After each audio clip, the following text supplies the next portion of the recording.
Oylik prezident nomidan tirik reja: kim va nima uchun?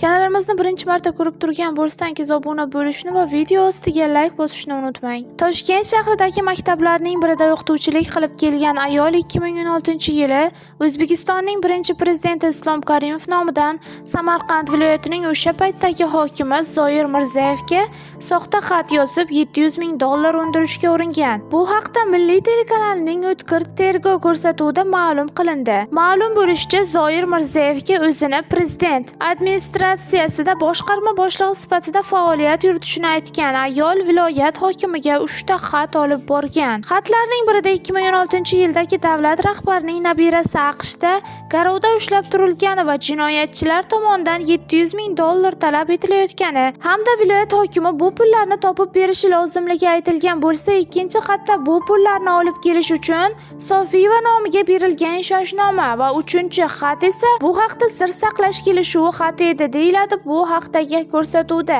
Bu qilmishni amalga oshirgan ayol tergovchining "Sizga bu g'oya qayerdan keldi?" degan savoliga "Prezident nomidan hokimdan pul so'rasam menga ishonadi deb o'yladim" deb javob bergan. "Bu pulga uy olmoqchi edim, oyim kasal, Isroilga olib borib davolamoqchi edim. O'zi menga buncha pul kerak emasdi. Har holda prezident nomidan boryapman, kam pul so'rasam uyat bo'ladi deb o'yladim", deydi tergovda ko'rsatma bergan ayol. Shuningdek, tergovchi ayoldan "Nega aynan Samarqand viloyatini tanladingiz?" deya so'radi. "Ancha vaqt viloyat hokimlarini o'rgandim, eng mos kelgani Zoir Toirovich bo'ldi.